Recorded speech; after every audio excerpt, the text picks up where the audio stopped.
Welcome, everybody, to Monday's edition of Beyond the Box Score Advanced Stats from Simple People. I almost insulted the entire audience. Sorry about that. Adam Gibbs and Dan Schneider. Schneider, who are you excited to talk about today?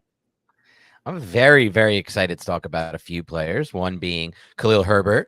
Two being, for not as exciting reasons, Calvin Ridley and Travis Etienne. Okay. Jacob Gibbs, who are you excited to talk about? Rashee Rice.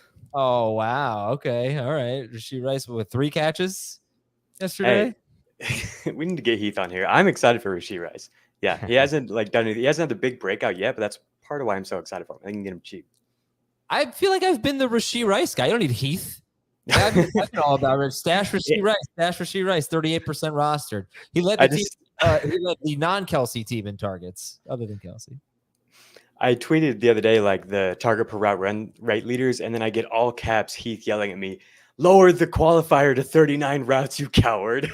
It's just been on my tail all year about Rashee Rice.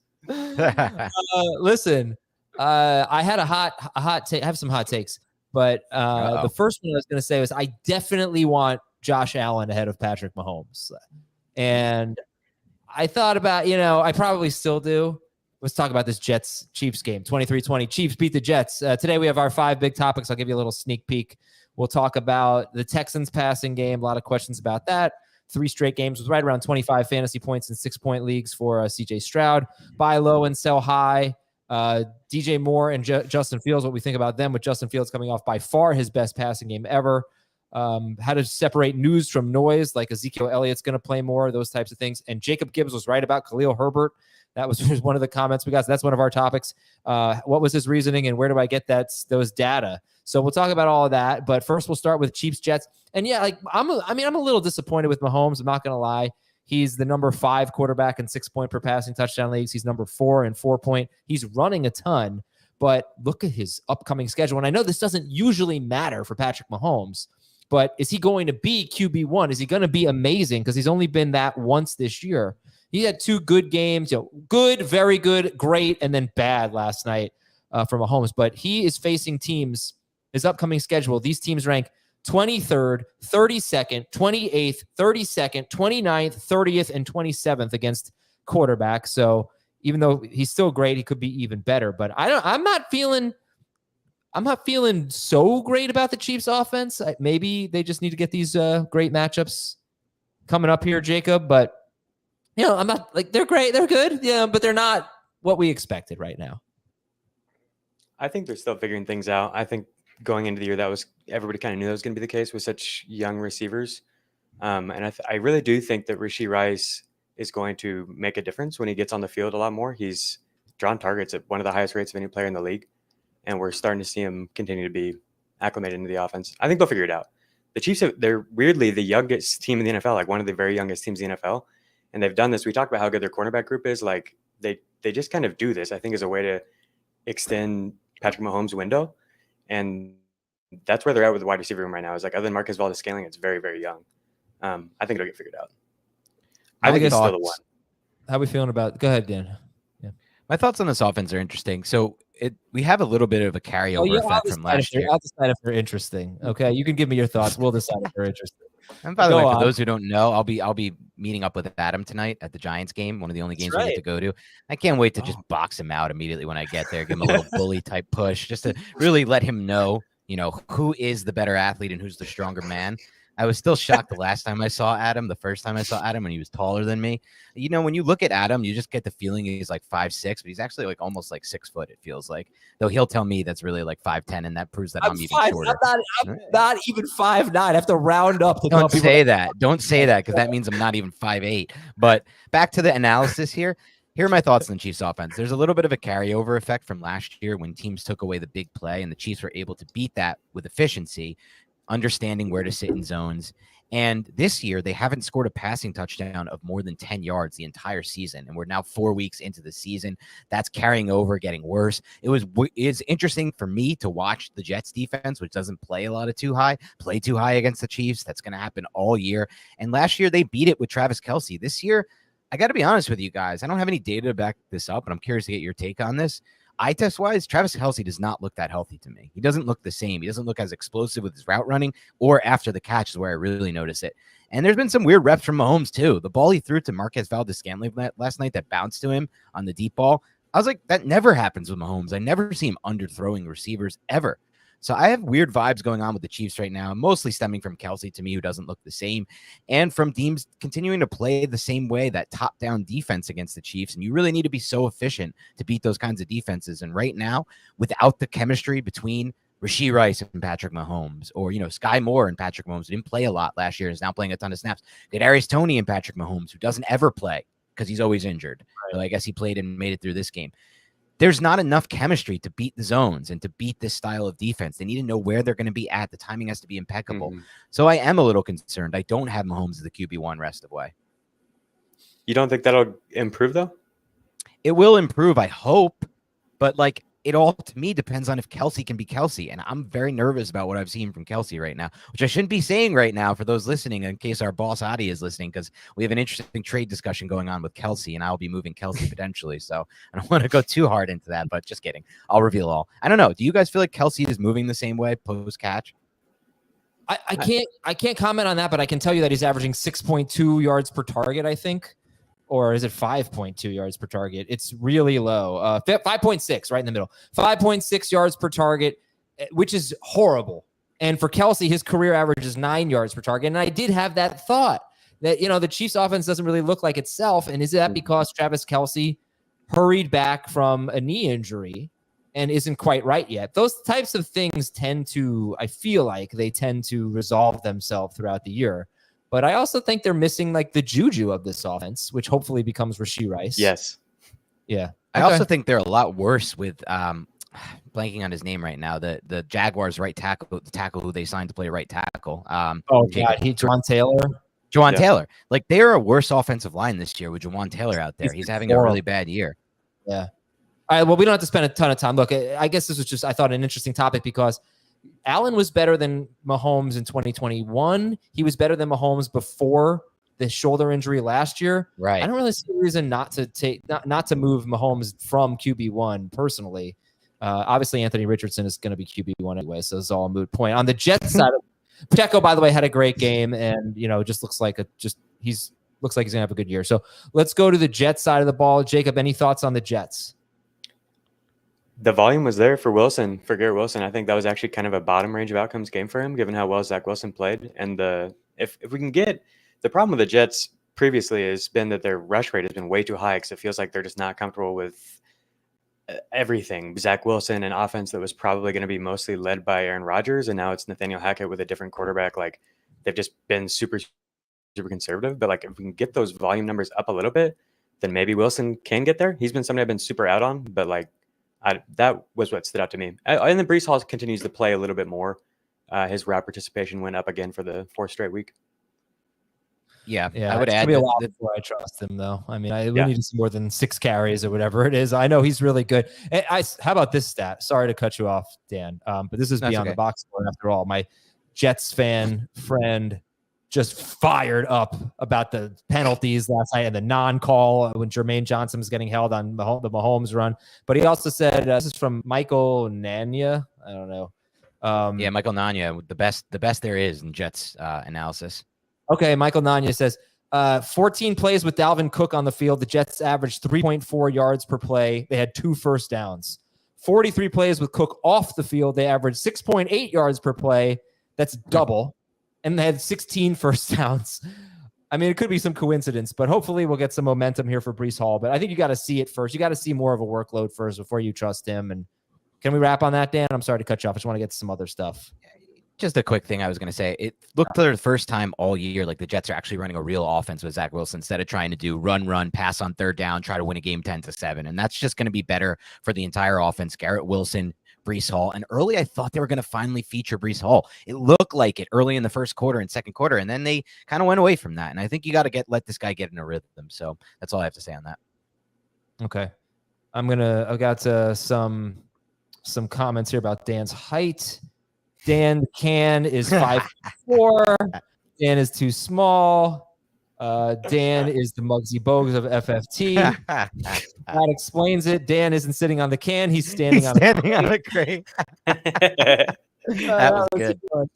All right. Well done, let's Gary. Move on here. We have Sportsline is something you can subscribe to or for $9.99 a month. Your first month is $1.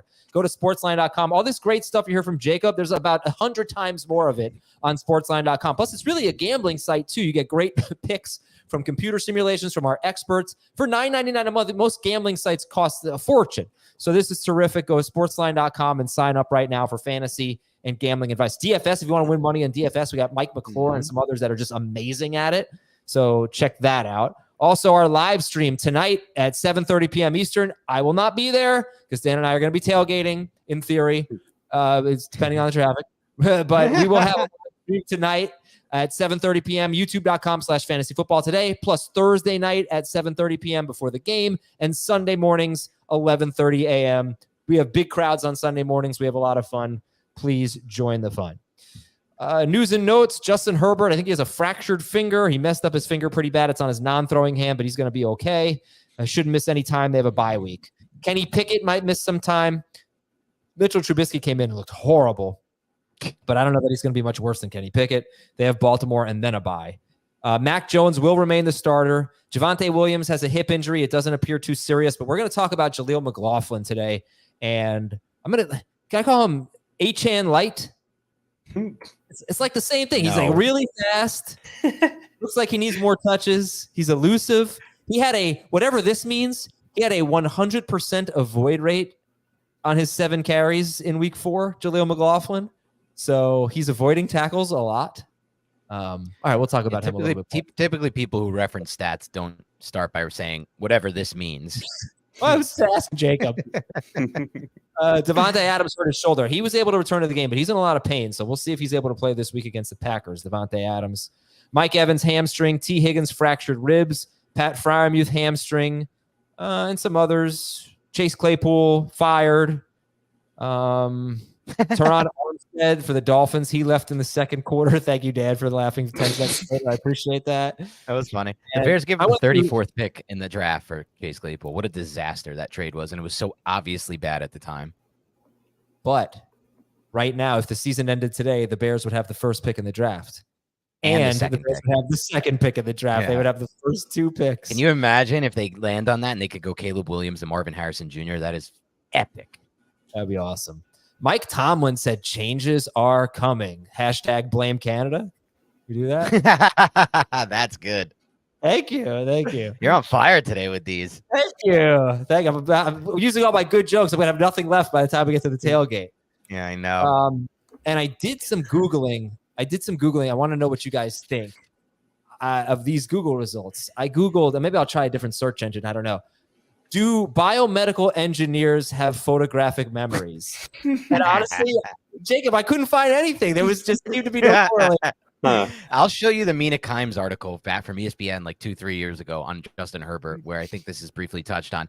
And obviously, people who are doctors have some people who are doctors have photographic memories. How do you think they get through med school? Like, it's a very tough sledding. You need to have a good photographic type memory. And I believe Justin Herbert has that type of photographic memory. This very scientific stuff here. Beyond the box score. We'll take a break. We got some advanced stats. When we come back, Jacob will tell us what they are, and I'll say, whatever that means. I will be right back on Fantasy Football. Over a decade of her reign concludes to an icon on and off the field. We thank you, Megan.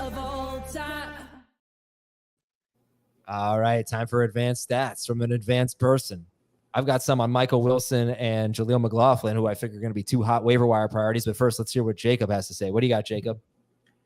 So I want to bring up Nico Collins. The Texans have been just the topic of conversation for us each week, trying to figure out these wide receivers. And I just want to point out that he's still running the 3rd most routes on the team. Both Robert Woods and Tank Dell ran more routes than him again this week. And as much as I love Nico, he's definitely running hot. So yard per route run rate leaders through a month of football. We've got Brandon Ayuk at 4.71 because he's just that good. Tyreek Hill, 3.95. Nico Collins, 3.42. So that's way, way above anything we've seen from Nico in the past. In the past, he's been somebody who gets targets, but really isn't that efficient. Obviously, we have better quarterback play, but like this rate's got to come down. It's boosted by big catches. He has 10 catches of 20+ yards already. Justin Jefferson has 14 through a month, which seems insane. No one else has double digits. So Nico Collins is really good. I really believe that. If you read Matt Harmon's work, he totally believes in everything we've seen from him, but it's been about as good as it could possibly get in terms of the production, the efficiency on the targets that he has. Mm-hmm. And I saw that the Texans average, they have the second most yak per catch in the NFL. Their receivers, not just their wide receivers, all of them. And the Dolphins are number one. Yeah, go ahead, man. But my only thought on that is, and that's a great stat you pulled up, Adam, what do those two teams have in common, the Dolphins and the Texans? They're running essentially the same offensive system. They're both coming from that San Francisco 49ers system. I don't know where the Niners rank on that yards after catch. I'm sure they're pretty high. And I'll say this about Nico Collins. When I studied his tape coming out of Michigan, he was one of the clearest examples. And I thought Donovan Peoples-Jones would also fit into this billing, but Collins was even better, especially because he went to the Senior Bowl that season, and just dominated the Senior Bowl in the one-on-ones. He was like one of those guys in that Michigan. There was a range of Michigan years where they just had unbelievably bad quarterback play and offensive coordinating, just as bad as it gets. And it wasted a talent like Collins. So he comes in the NFL. No one really knows about him, but maybe, just maybe, the talent was always there. And finally, now he's in a system that can take advantage of his skill set with good quarterback play, which we're seeing all so far. So like, I get what you're saying, Jacob, and I understand it. And I do think there is some concern for me with what happens when defensive coordinators get 8 games of tape on CJ Stroud and can start to take away the things he keeps leaning on within the system. But Collins himself, to me, I think we could be looking at a breakout from a really good talent who just was hidden by Michigan's really bad system and bad quarterback play. No doubt. Yeah, no, that's how I feel about Collins, but I do think this is as good as it's going to get. So if you, Chris Olave, if you like do something around those two players or something like that, like there's a lot of people who are struggling that I think like Nico is at the peak of his value. And I just want to bring that up to like, he's still the third on his team in routes run. That's just weird and a little bit concerning. And it's going to be tough for him to continue to produce like this. I really do want to talk about Rashee Rice. So this is the first, in addition to being top 5 in target per route run rate, which is really exciting. Mahomes has targeted him 36% of the targets when he and Mahomes have been on the field together have gone to Rashee Rice. He also played a lot more this week, and it wasn't due to blowout. Last week, it was due to blowout. He played 38% of the snaps in week 3 when Mahomes was on the field, so it didn't go up that much. In week 4, that was up to 50%. And he was second. It was Marquez Valdes-Scantling, Justin Watson, 21 routes each, and then Rashee Rice and Sky Moore were both with 17 routes. Kadarius Toney at 12. So he's legitimately getting worked back into the offense more and more each week. And when he came into the league, a lot of people thought him as a deep threat. I thought, based off what I found from his collegiate stuff, that he was at his best as a yard after the catch guy and a big slot. And they talked about using him all over. I think he makes so much sense as the Juju replacement. And that's like clearly, I think, what's missing. And I think he might have more juice than Juju. And Juju had a good season last year for fantasy. Like, I legitimately think he's one of the best buys there is right now.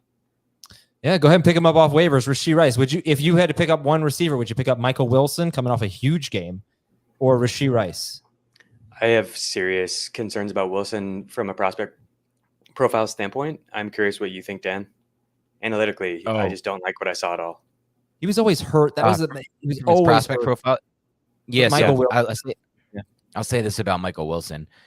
I am concerned long-term about the injuries just because of how hard he cuts, but he had some of the best film in the entire draft class, in my opinion. And I don't even think it's close, to be completely honest. And he came to the Senior Bowl and looked just as dominant in the Senior Bowl. It's very Nico Collins-esque, but his ability to hard cut, I mean, he sets up routes. He's one of the most advanced route runners to come out in this draft class. I thought he had wide receiver 1 upside in this draft class, but the injuries are what held him back. And Stanford, obviously, the quarterback play wasn't great there. I know they had Tanner McKee, but I felt like it was never that great there. So I am still concerned with him long-term because of the way how hard he cuts. He has that like Kadarius Toney style of cutting really hard, and that leads to injuries, in my opinion. But having said that, when he's on the field, I thought his film was great. But I agree the analytics weren't great because he was hurt a lot. And it wasn't just like the baseline analytics. Like Puka Nacua was always hurt, but like his underlying stuff is really good. Michael Wilson's underlying stuff is like the worst of any receiver I've evaluated, other than like Jonathan Mingo. His per route data is terrible. But like you said, quarterback is a problem. And we've seen guys like Jahan Dotson. They had really bad quarterback play. They actually were a lot better. Zay Flowers, really bad quarterback play, so his per route data is bad, but he's actually a good player. So yeah, I've been really curious. Did you watch Michael Wilson this week, Adam? Because I actually want to get in and watch his. Yeah.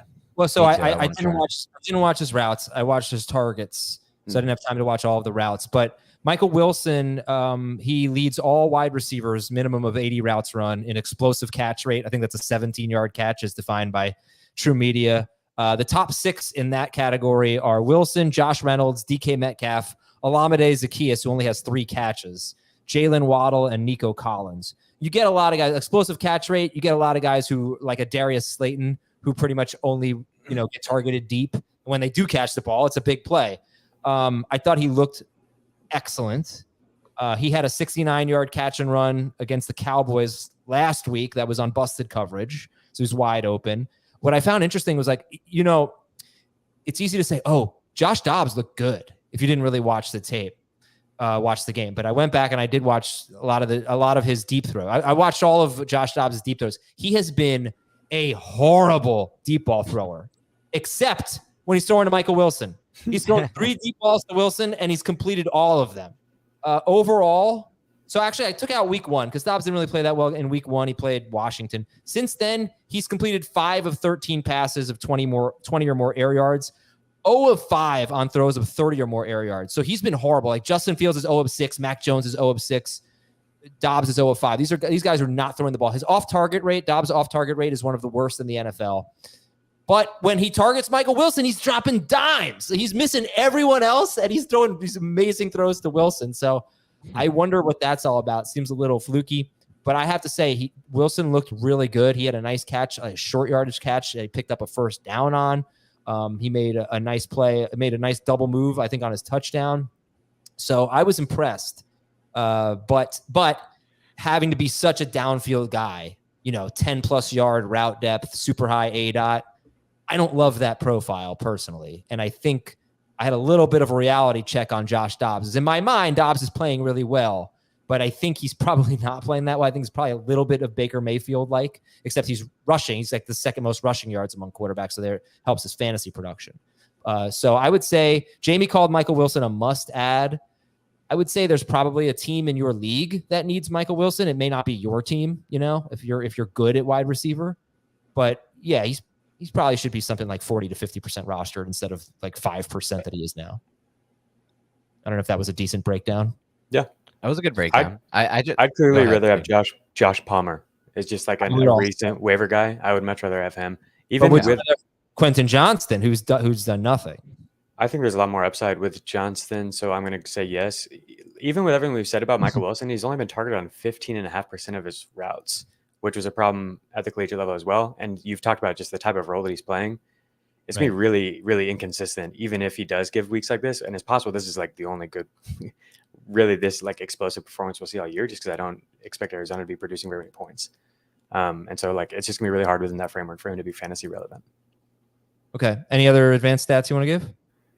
Isiah Pacheco, I keep bringing him up, but like we keep seeing new career highs. He had 36% of the Chiefs' total opportunities, so rushes or targets in week 4. We've seen that rate rise progressively each week. Last week's was a career high. This week's is a new career high. He has accounted for 34% of Kansas City's red zone opportunities when Patrick Mahomes has been on the field. As a rookie, his rate was only above 25% in 2 games all season. And so that's one where we've talked about like being frustrated with Chiefs running backs because we never know where the opportunities are going to go in the red zone. And just last week we saw 3 running back touchdowns before Pacheco got his first one. But in terms of like the red zone opportunities that he's getting, that rate is actually up there among some of the highest at the running back position and is much higher than we saw at all last year. So I think things are really trending towards him being low end RB2, mid-range RB2 potentially. Yeah. And if the Chiefs offense figures things out, if the Chiefs offense figures things out, like we talked, it's not right now, but like they start scoring 30 plus points, Pacheco could be an RB1. Yeah, he's a buy high for me for sure. If teams are going to keep playing the Chiefs the way they play them with that too high look, and they're playing so far off the ball with those safeties, it's just inviting the Chiefs to run the football. And Pacheco is a good runner of the football. I do worry about his health. The way that he runs, man. Did you guys watch that touchdown run? Did you see Ben Gretch's tweet about like exerting the most possible effort? He said something like, what did Ben Gretch say? He said something like running backs supposed to eliminate called movement or something, unnecessary No, movement. he said, yeah, you hear in the scouting community a lot the term wasted movement from a running back and how they don't have a lot of wasted movement. And he said Pacheco is the complete opposite of this. Yeah.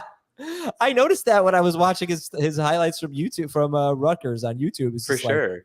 It's like he's just always shaking. There could be a defender 5 yards away and he's juking like already. It's so funny. But he gets the job done. And you know what? Here's another stat for Pacheco. And this may not seem like a lot. He's averaging 3 targets per game. Is that a lot? No. Yeah. He's averaging 1.2 targets per game last year. Right. And when he gets the ball in his hands, through his career, 9.6 yards per catch, and it's only 23 catches. But it double the targets per game is not nothing. It does help.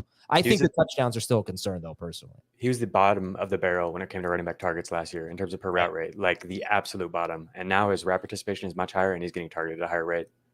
All right. Any other Chiefs you want to talk about? Is this we're just doing Chiefs? That's all Chiefs. Are we going to talk about Achane in more detail? Because he definitely saw a role expansion this week, and it's worth mentioning. No, and you called that too. I think you said, like, why is everybody so high on Raheem Mostert? It basically because in week 1, Etienne was super involved in the first half, like almost as involved as Mostert. He had more carries in the first half of week 1 of the first half of week 3. Sorry. And he also had way more red zone opportunities in the first half in that game. And so like, it wasn't just a blowout thing. And then we see in week 4, 66% snap rate for Achane, up from 42%. Route participation was 68%. That's great.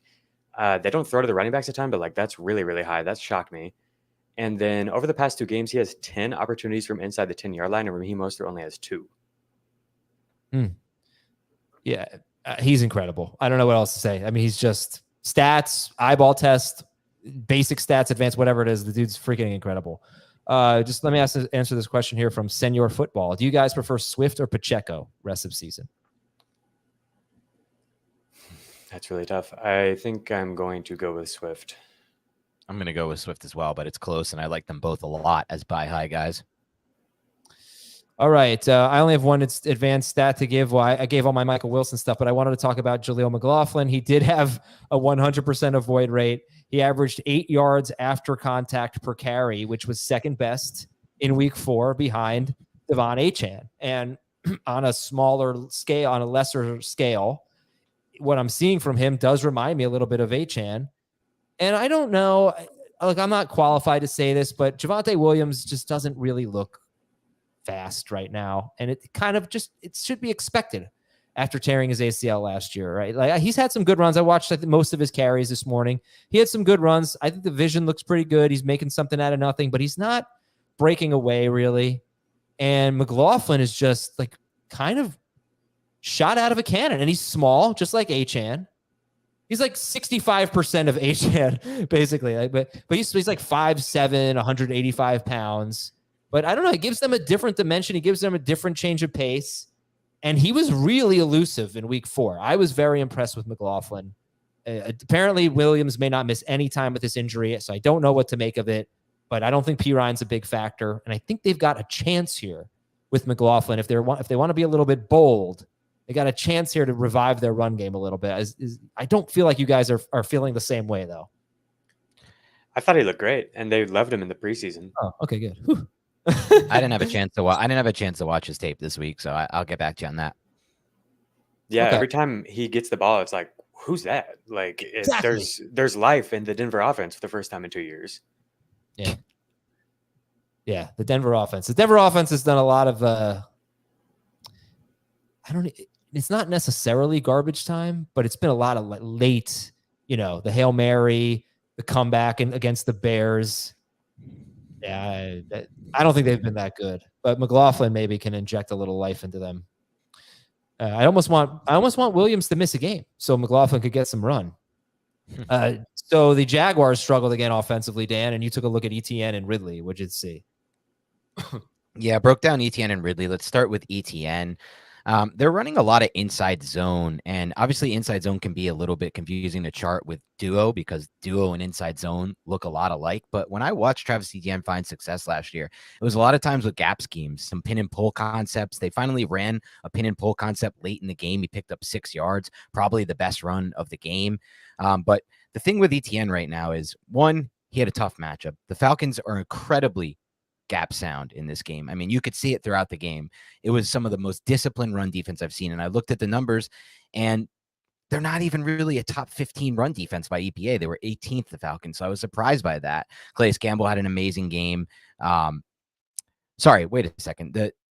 I messed this one up. The Falcons actually lead the NFL in rush defense EPA. Oh, so okay. I got that one wrong. That was a bad take. I was looking at a different game. So they lead the NFL in rush defense EPA, and it was obvious in this game. So that I give Etienne a little bit of credit for. And again, I feel like with Etienne, it's a lot of wasted movement. We talked about not wasted movement. It's a lot of wasted movement with Etienne, watching his feet move, and not a lot of setting up the blockers and vision cutbacks. I mean, there's a lot of just follow the play as it is. I juxtapose this versus watching Khalil Herbert, who we're going to talk about a little bit later on this show.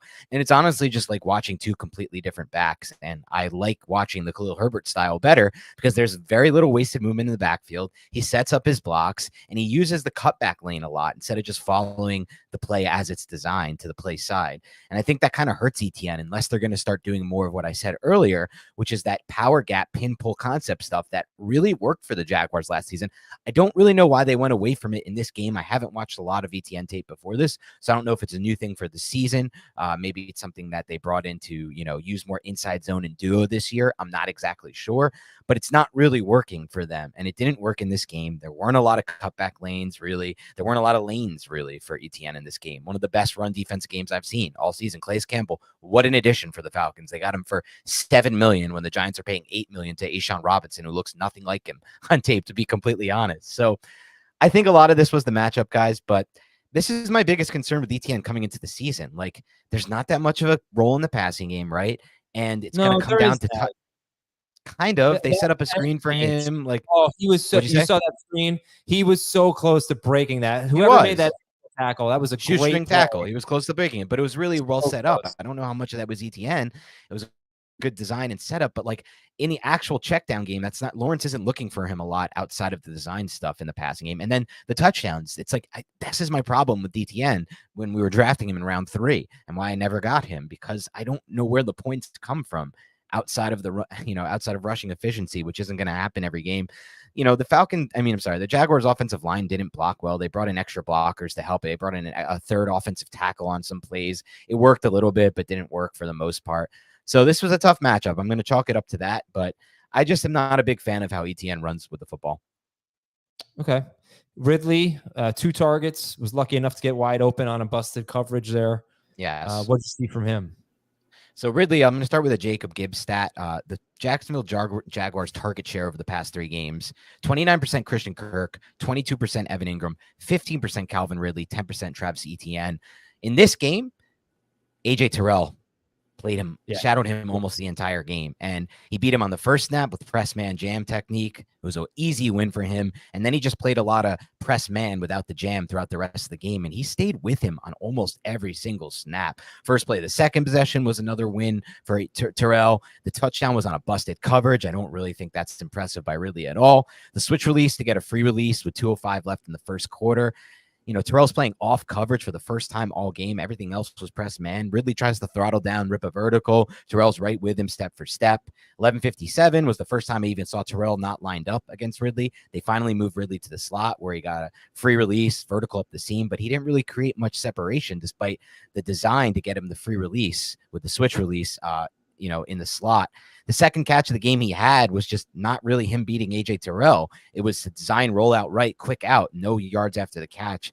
So there were a couple plays I did see where Atlanta did use bracket coverage over Ridley with a safety over the top, but most of it was just AJ Terrell in press man. And one thing I said in the offseason, guys, was when he was with Atlanta, teams tried to play him press man, Calvin Ridley, and he beat that consistently. And I thought that was going to be the biggest reason why Trevor Lawrence was going to potentially have a breakout season, because he finally had a receiver who can win against press man on the outside. But he's not beating that. And another thing I noticed with this Jaguars offense now watching them, for some reason, and I'm not exactly sure why, Trevor Lawrence is not throwing with the same kind of anticipation he threw with last season when he went through that torrid stretch. He's missing receivers downfield.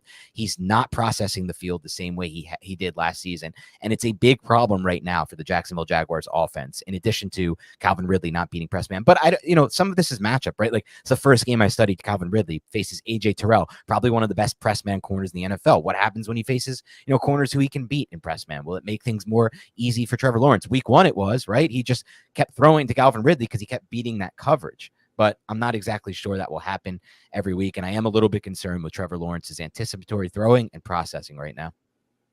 That's interesting. So I thought Lawrence had a really good game. I wasn't a fantasy good game, but I thought he played very well. I thought last week he played well. I didn't like him in this week. Okay. Ridley, I don't see a ton of shutdown corners on his schedule coming up. I've said this like 100 times now, so I'm sorry, but L'Jarius Sneed in week 2, Calvin Ridley getting shut down by him, and then Terrell in week 4. Buffalo just lost Tre'Davious White for the season. They've still been very good against wide receivers, but Buffalo, the Colts are an easy matchup. The Saints are not. The Steelers can't cover anyone.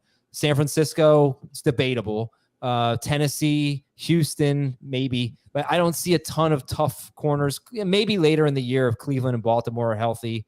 But I'm nervous about them this week against Buffalo, even though the game's in London or somewhere in Europe. No, Tre'Davious White should help. It should help. Yeah, and Buffalo has to travel, and Jacksonville does. And we'll come back. We'll get into our 5 big topics. You good, Jacob? Did you want to get in there? I'm sorry. No, I was just going to say Buffalo does use press coverage at one of the highest rates. So that'll be a really good test for him next week to not have to face an elite corner, but still face a ton of press. Yeah, he's been awful against press coverage this year. He's averaging 1 yard per route run. He really struggled with press his first 2 years in Atlanta. And then, like Dan said, he was really good. Matt Harmon says the same thing. And then also his stats bear it out. So there's hope that he can be that guy, but he has not been this year. And I think part of the issue is in this game, one final thing, Adam, we'll wrap it up. In the first week of the season, when I watched Ridley, they were using him to his best skill set, in my opinion, which means what he's best at is getting in and out of his breaks at the top of his routes. And then in this game, it felt like they were just using him on a lot of verticals and posts and things that were just shooting him up the seam. And that's not really where he wins. He's not that explosive and fast, in my opinion. He wasn't separating from man coverage on the vertical plane. So I just think they need to get back to utilizing him better. I've got some quick usage data on Etienne too. So the reason I asked Dan to look into him is because the role has been as good as it could possibly be. His route participation is up from 49% last year to 64%. That's one of the highest of any running backs, but he's still not being targeted. He's being targeted on 15% of his routes, up from 14% last year. And that's something Dan alluded to, is they aren't throwing to the running back position. They aren't designing stuff to him very much. And so what happens if Tank Bigsby does take more work, or what happens if Etienne isn't able to handle this workload and wears down or gets hurt? I think if I had Etienne, which I don't have him hardly anywhere, I'd be waiting for a good game or two and then probably looking to move him, because I think this is the best case scenario when he's just not really producing. I think you guys are being a little hard on him after a bad game, because after 3 weeks he looked pretty good. I think he's had 2 really good games and 2 bad games, but he's still catching passes. He had 3 catches in this game. Even if he's not getting a lot of targets per route run, he's running a ton of routes, so he's getting 3-4 catches. The touchdowns are a concern. I'm more of a believer in him, but I also don't think he's suited to be running into linebackers and defensive linemen 15 to 20 times a game. So if I had Etienne, I would make it a point to trade for Tank Bigsby. Hopefully you don't have to give up too much. I bet Jacob was laughing earlier at some of the Adam looks like the kind of guy things from the chat. This one was my favorite. Adam looks like the lead singer of a Maroon 5 cover band. That's awesome. That's a good one. And you will be loved. I bet Adam has a favorite. Oh, God, that was bad. So I do not have a favorite blankie. In fact, right now I've been sleeping without a blanket because I can't find it, because we moved on Friday and everything's in boxes, and I've been sleeping with a sheet for the last 3 days. All right, we'll be right back. It's for the 5 big topics on fantasy football today.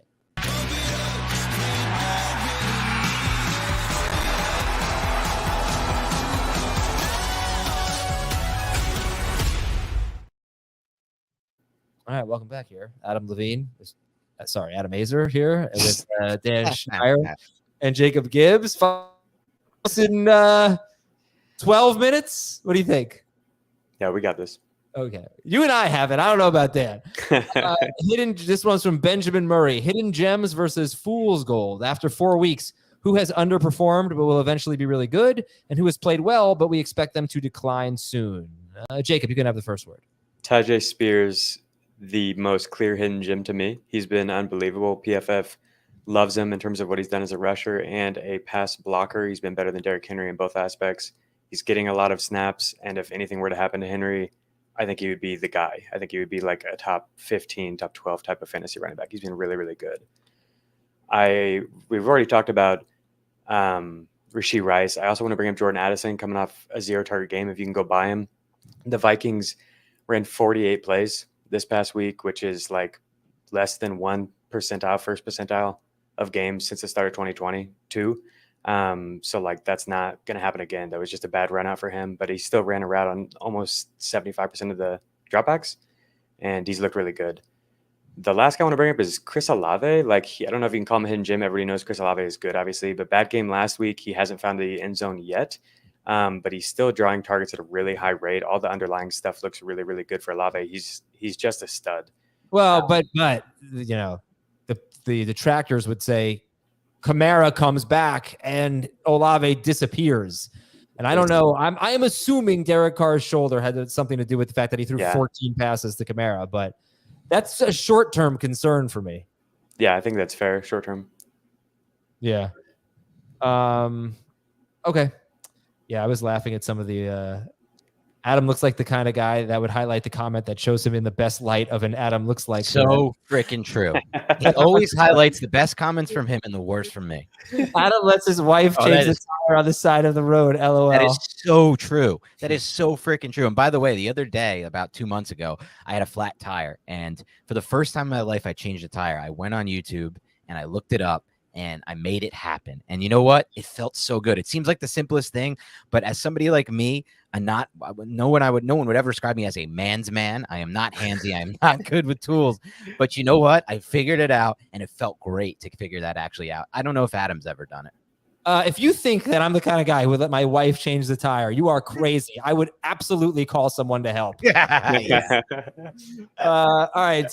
What do you got, Dan, for either buy lows or sell highs, basically? I'm gonna defer to Jacob on these. I already took up enough time with film review, and I know you made a little snide comment about it earlier, but film review takes time. Okay, you can't just zip right through it. So I'll save the rest of my airtime for the other players I watched on tape.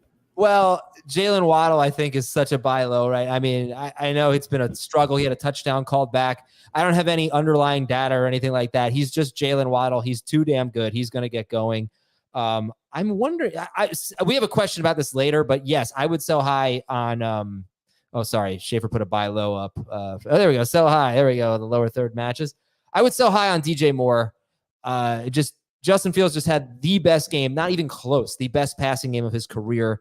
Obviously, the Broncos are one of the worst defenses in football, so I would sell on Moore. All right, that's fine. I'm wondering what to do with Puka Nacua, Jacob. I put him in the buy low category because obviously he's been a total stud, but I do think there's a sense of impending doom once Cooper Kupp comes back. But I'm not really sure. Maybe we should just call him a buy high. Well, what do you think about Puka Nacua? Yeah, he's a buy high. His per route data is so crazy, man. And they used him down the field a lot more this past week, which is interesting. Two guys I would be selling on is Tutu Atwell and Kyron Williams. I think when Cooper Kupp comes back, he's going to soak up a lot of the underneath stuff. I think things are going to look a lot different this offense. And I think it's possible we even see Tutu come off of the field because I don't know who's going to play the X for them. I think that's going to be Van Jefferson. It's never really been Kupp. I think it's going to be Van Jefferson still, even though he hasn't played well. And if not, I think it's possible that it's Puka. We haven't seen Puka play the X hardly at all. That wasn't really the role he played in college either, but like he has been working down the field more. So yeah, I would sell those two. I'm not selling Puka though. I think I would be really shocked, especially like coming off of the game-winning touchdown. Like Matthew Stafford has so much trust in him right now. Like he's going to continue to be involved, I think. Okay, let's go to our next one from Ryan Smith. Sell high on Fields and DJ Moore. So I just sort of alluded to this. Justin Fields just had a 335-yard, 4-touchdown game. It was only the second game in his career with more than 2 touchdown passes. His previous career high in yards was 291 yards. So I think it's a perfect time to at least sell high on Moore. If you don't want to sell high on Fields, I get it. But I think Moore, like last week, Moore had garbage time production after a terrible game. This week he faced the Broncos. So I don't think he stinks. I'm not saying you got to get him off your roster. But again, Olave or, someone, Jalen Waddle, it'd probably have to be a package or something like that. I think Moore is going to be very up and down this year. Dan, what are your thoughts? So this is one of the games I watched on tape. This is, to me, one of the best sell high, quote unquote, or sell now, whatever you want to call it, opportunities you can get. So in this matchup, let's just put things into perspective. You said earlier, Adam, the Broncos have one of the worst defenses in the NFL. That's actually not true. They have the stone worst, by far worst defense in the NFL. The Broncos' pass DVOA is negative 69.81. That's more than double as bad as the next worst team against the pass, who's the Bears, at negative 35.73, or just under double as bad. Ooh, they have the second worst run defense. And you understood the wire with those math skills? Mm-hmm. It was basically double, okay? It was basically double. Okay. Now let me say this. This was an interesting game. Yeah. They had a good game plan, the Bears. It was a lot of the boot action stuff, right? Fake the handoff, roll your quarterback left or right, find the crosser, find the open space. It worked for a while in the first half. Why is that? This Broncos defense is absolutely terrible. Total blown coverage on the Kmet touchdown. A 22-yarder to Kmet off the boot action. Another insane busted coverage. Things you just don't see when you watch tape of most NFL defenses. But there was also examples that I didn't like from Justin Fields. The touchdown throw to DJ Moore. I don't think he needs to go back shoulder there. The one he tiptoed, and some people don't think it was a catch. The safety was middle of the field closed on that, which for those who don't know, that means like when it's a one high safety look and he's in the middle of the field and the outsides are open. And so he's never making it back to that throw. That throw needs to be inside. And he has his shoulder squared on that, balanced base, trying to throw back shoulder. Maybe. I don't know if he's trying to place the ball there. I'm not sure.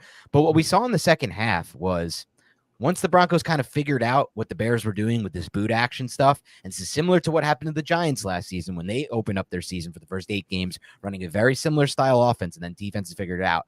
It was done. They started attacking it the right way. They started not respecting the run and attacking Fields. One led to a fumble recovery. There was one good play I liked from Fields, the 3rd and 7 with 6:14 in the third quarter.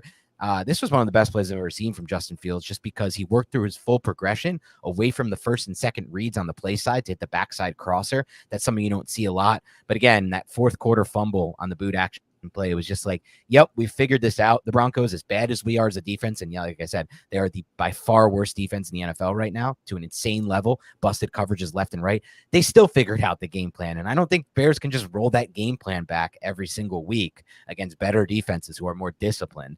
So I have major concerns with the Chicago Bears. Nothing what I saw on film told me that this is them getting past something. That just tells me they had a good game plan against a really bad defense. And I agree with you on DJ Moore. He wasn't even the first read on a lot of plays. A lot of what he caught was just quick curls and slants. Nothing too impressive there, in my opinion. So, yeah, I have a lot of concerns. This is big sell high, quote unquote, high opportunity for me. I do like Fields' schedule. Washington, Minnesota, Raiders, and Chargers, pretty favorable for a quarterback, but he's just a different. He just usually doesn't throw this much. We hope would run a little bit more for his fantasy value. It would not be good for Moore. Anything you want to add, Jacob? No, I'm honestly having a hard time keeping up with the conversation because I look at the YouTube comment section, the live chat, just to like see if there's any interesting questions or anything. And like, it's totally devolved into people making jokes about the kind of person that Dan is. And it's too much fun. It's honestly so distracting that I had to close YouTube. Yeah, I think what you said makes sense, Dan. I think it was the perfect setup, and I would be down to sell either of them if we can get a good price for them. Look at this. Dan looks like the type of guy to put his fantasy accolades on his Tinder profile. It's so bad. All right, let's go to the next one here from the Dynasty Deegan. What do we make of the Houston passing game? How good is Stroud's start? Can we go back to Tank Dell? Is Nico for real? Can we stream Robert Woods? So we've already touched on this a little bit. I didn't really think this was the best CJ Stroud game. Lowest completion percentage by far of his season, 16 for 30. And I think Nico Collins really did a lot of the heavy lifting for Stroud. But hey, that's part of the appeal, right? Collins and Dell can make some plays after the catch. But it did shock me to see Dolphins 1, Texans 2 at yak per catch, yards after catch on a per reception basis. So they're doing a lot of good things after the catch, which is certainly helping Stroud. But I guess who's just buying into Stroud as a fantasy starter at quarterback? I don't know if I'm buying in as a fantasy starter for one quarterback leagues, but I think we're getting close. I'm buying the offense as a whole. I really like what we've seen from Bobby Slowick, and you keep bringing up that like point how they parallel the Dolphins, and like that's the same tree, that's the same coaching tree, and we've seen it have success at pretty much every stop along the way to this point. And so like I think it makes the most sense to kind of believe it. We've seen it for a month continue to look good, and they have lots of different ways to beat you, and the offensive line is only to get better, right? So I'm pretty in. Yeah. And Tank Dell, Tank's for real. Tank's targets fell a little bit, but his route involvement is right up there. I think he's still a huge part of this offense. Yeah. I mean, you'd like to get to the point with these guys where they can have a bad game and we can not question it, which obviously we have to. It's 4 games into the year. But Nico had a terrible game in week 3, and he came back and he was one of the best receivers in week 4. Aldi's Tomatoes says, news versus noise, Elliott to play more, Akers to play more, etc. How to sort when to actually be concerned, Dan? It's a good question. I think what we saw this week was a lot of the insider news didn't come true. We thought Ezekiel Elliott would have a big role against his old team. That didn't come true. Same thing with Akers. And there were a few others that I'm blanking on now that just didn't play out. I just think ultimately you shouldn't put too much credence into these insider notes because they're not coming from the team. They're not coming from the coaching staff. And so they're just coming from people who covered the team, and they are not really seeing much at practice, to be honest. They only have only a little bit the media is exposed to every week out of practice, and nothing that they could put out on Twitter. So I just don't read into any of it, Adam. I follow things like Jacob's advanced stats and the film, and I go off of that. Yeah, Jaylen Warren wasn't this week, but it's like every other week we hear that Jaylen Warren's going to play more. And by the way, Jaylen Warren, a lot of his carries, several of his carries came in super garbage time at the very end of the game. But we keep seeing, he's going to usurp Najee Harris, and it just doesn't happen. Last one is from Blue Truth. Jacob Gibbs was right about Khalil Herbert this week. What was his reasoning again, and where do I get those data? So Herbert played way more in the first 3 weeks. If you looked at neutral game scripts, when the score was within 6 points either way, he played like almost 70% of the snaps. And he was dominating the running back rushing share as well. And so it was predicted to be a close game. Obviously, the matchup is fantastic. And so I just trusted that what we'd seen was that he's the starter. Roshan, most of his work had come in garbage time. I get that from True Media. I don't. Do you guys know of anywhere you can look at splits specific to like when the game was close? Yeah, you can go to Sportsline and follow your articles. Every week you will be on the Boxscore article where you go into all of this. You have a DFS helper where you go into all of this. And all of the data that you're curating and finding and doing a good job of sifting through is all on Sportsline. So that is where to find it. You go to Sportsline, you type in Jacob's name, and you find it there. And that's the best advice I can have because he's putting out incredible data there. You put some out on Twitter too. I would like you to hide a little bit more and have people more directed towards Sportsline. That's the businessman in me, but that's where you find it. And he's making, you're putting out plays every week between Beyond the Box Score and the DFS helper that I think will help people in season-long leagues too. Because if you read that DFS helper, that's also a big help for big, tough lineup decisions like the decision that I know a lot of people had this week with Khalil Herbert. And when you're done, I want to talk a little bit about Herbert as well from what I saw on tape. Well, let's talk about also how you value him going forward, because I think it's very dangerous to really value anyone after a Broncos game, right? I mean, this is as good as it gets. So they get Washington. Minnesota actually seems to have a pretty decent run defense. We don't have to break down the schedule, but this is the first even remotely good game I think that Khalil Herbert has had. So how are we feeling about him going forward? So that's the thing. I mean, like, you watch Khalil Herbert on tape, and it's amazing to me that he wouldn't have this role every week because he's by far and away the best running back on this Bears roster. And I like Roshan Johnson. That doesn't mean I don't like him, but Khalil Herbert does an incredible job of just processing runs, pressing. Like, this is my favorite thing about watching him on film that I don't see a lot with guys like Etienne that bothers me. He does a great job of pressing vertical. Like, for example, 8:35 in quarter 2. And I bring up these examples in case people want to look at the tape and they have Game Pass. 8:35 in the second quarter. He presses vertical to set up the cut to get over the tackle. And he does that in so many ways. Like 9:01 in the fourth quarter, he's dead in the hole. He finds the cutback lane. He just does a great job of setting up his runs by pressing into one gap and then shooting into another gap and having the patience and the skinny. He's so skinny through holes. It's those short, choppier steps, very little wasted movement with his feet. I just think he's a really good runner. And then obviously the play, I believe it was 13:01 in the third quarter, where he finds the cutback lane and then runs for like 12 yards after contact through a pile that looks like he's just pushing forward. Such a low center of gravity and such excellent contact balance. And at the risk of confirming the bias of the person in the chat who earlier said that I look like the guy who would put one of my fantasy accolades in my Tinder profile, well, I will go over one of my fantasy accolades, because in April before the draft, where Khalil Herbert was drafted in 2021, I said he was the best value running back in the entire class. And I wrote a dynasty article about him that anyone could find any offseason. Me and Dave do scouting reports. And I said, this guy could have immediate impact in redraft and is the guy you want dynasty. His film at Virginia was filthy looking good. He reminded me in some ways of Tiki Barber, the old Giants running back, and his ability to get in and out of his cut so smoothly with wasted movement and then have that low center of gravity and yards after contact upside. And he hit immediately in the NFL. And I think they just got to give him the role. They just got to trust him. And that's all they're like. If he's just on the field, he's going to score fantasy points. But like you said, Adam, he doesn't have the best schedule coming up. He's not going to face the Broncos run defense every week, which, by the way, is second worst in defensive EPA. So that's the issue for Herbert from a fantasy standpoint. But I do think he's one of the most underrated backs in the NFL. He's very good. First in yards after contact per rush since the start of 2022. 8th in avoided tackle rate. It was just such a perfect storm for him here against Denver. We can't expect that every week. There are going to be weeks where he gets games scripted out where they're playing from behind. They don't seem to like him that much on passing downs, and he drops a lot of passes. But yeah, in games like this where they could keep it close, he's an RB2. All right. Thank you guys. Appreciate your time.